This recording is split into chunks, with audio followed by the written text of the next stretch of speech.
राम राम दोस्तों।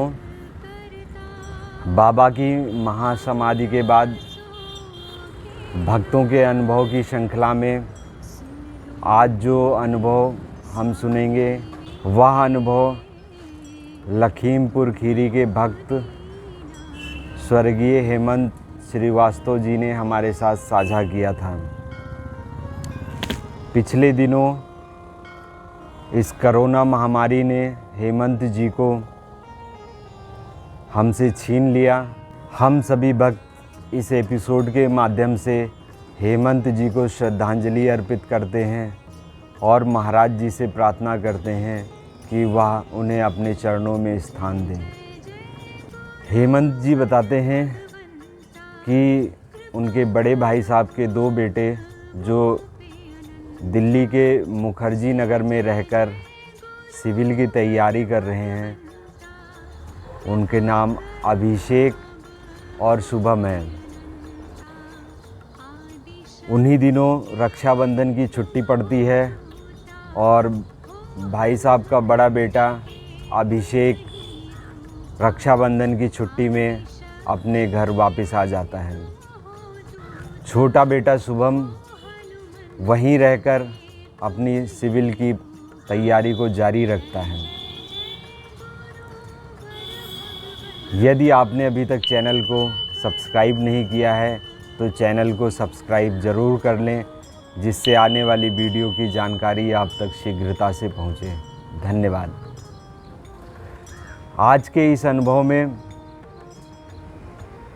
हम यह जान पाएंगे कि महाराज जी न सिर्फ जो उनकी भक्ति करता है केवल वही उनकी नज़रों में रहता है, बल्कि उस भक्त के परिवार में जितने लोग होते हैं वह सब महाराज जी की नज़रों में होते हैं। वह कब क्या कर रहे हैं महाराज जी को इसकी पूरी खबर होती है। 29 अगस्त 2018 को शुभम का फ़ोन भाई साहब के फ़ोन पर आता है। वह कहता है कि पापा मेरे पेट में बहुत तेज़ दर्द हो रहा है। उस समय रात के करीब 1:30 बजे थे। हेमंत जी के बड़े भाई तुरंत उनके पास आते हैं और हेमंत जी को जगाते हैं। कहते हैं कि अभी हम लोगों को दिल्ली चलना है, तुरंत किसी टैक्सी का इंतज़ाम करो। शुभम की तबीयत बहुत ज़्यादा ख़राब हो गई है।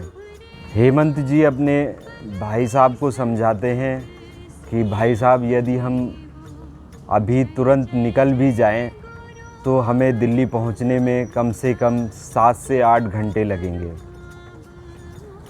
इसलिए पहले हमें जो है शुभम को किसी न किसी माध्यम से अस्पताल भिजवाने की व्यवस्था करनी चाहिए। उधर हेमंत जी का भतीजा अभिषेक दिल्ली में अपने सभी दोस्तों को कांटेक्ट करता है कि किसी न किसी मित्र से उसे सहायता मिल जाए और शुभम को अति शीघ्र वे अस्पताल भिजवा सकें। अब आप समझ सकते हैं कि एक बेटा जो दिल्ली में परेशान है, असहाय अवस्था में है, उसकी यह दशा सुनकर घर के लोग कितना परेशान हो गए होंगे। और परेशान इस वजह से भी बहुत ज़्यादा हो गए कि कोई भी मदद उन्हें इस समय रात को 1:30 बजे नहीं उपलब्ध हो पा रही थी। कोई ऐसा माध्यम नहीं मिल पा रहा था जिससे शुभम को अतिशीघ्र हॉस्पिटल भिजवाया जा सके। उसी समय हेमंत जी को महाराज जी का स्मरण होता है। वह तुरंत पूजा घर में जाते हैं और संकट मोचन श्री बाबा नीप करोरी महाराज जी की प्रार्थना शुरू कर देते हैं। वह महाराज जी से कहते हैं, महाराज जी बच्चा अभी छोटा है, वह वहाँ अकेला है, केवल आप और आप ही उसकी मदद कर सकते हैं। अभी सभी लोग मंदिर में महाराज जी का ध्यान कर रहे हैं, प्रार्थना कर रहे हैं। लगभग 40 मिनट के बाद उस बच्चे शुभम का फ़ोन आता है। वह कहता है कि आप लोग परेशान मत होइए, हमारा एक दोस्त मेरी मदद के लिए आ गया है और मैं उसके साथ हॉस्पिटल जा रहा हूँ। महाराज जी की कृपा से शुभम 2-3 घंटे हॉस्पिटल में रहता है और उसे वहाँ से छुट्टी दे दी जाती है। सुबह होने से पहले, सूरज निकलने से पहले शुभम वापस अपने कमरे में पहुँच जाता है। अगले दिन यानी कि 19 तारीख को हेमंत जी अपने भतीजे शुभम को फ़ोन करते हैं और पूछते हैं कि बेटा वह इतनी रात को अचानक कैसे आ गया था। तो शुभम ने जो बात बताई वह बात सुनकर आप यह अच्छी तरह से समझ जाएंगे कि महाराज जी ना सिर्फ भक्त की बल्कि उस पूरे परिवार की पूरी खबर रखते हैं और उनकी कृपा ना सिर्फ भक्त पर होती है बल्कि उस पूरे परिवार पर होती है।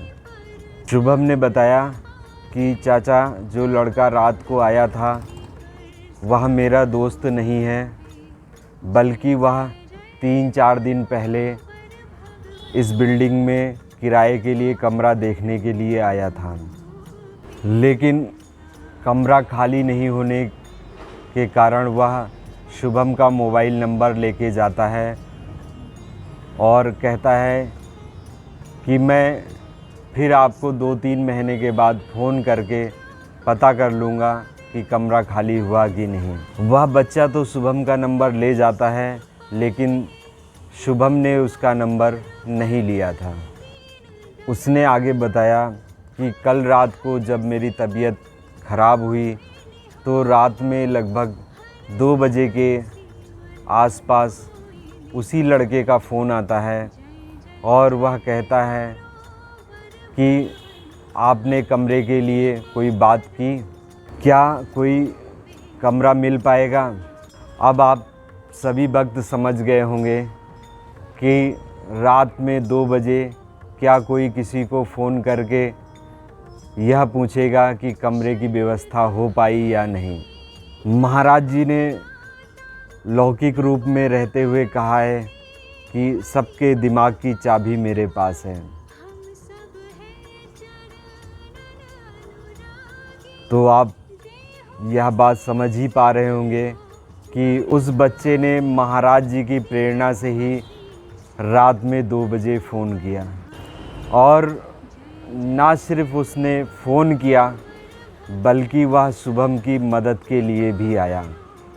हमारे महाराज जी अपनी ऐसी लीलाओं के माध्यम से ही भक्तों पर सदैव कृपा करते हैं और करते रहेंगे। तो दोस्तों मिलते हैं अगले एपिसोड में किसी अन्य अनुभव के साथ। जय महाराज जी, जय श्री राम।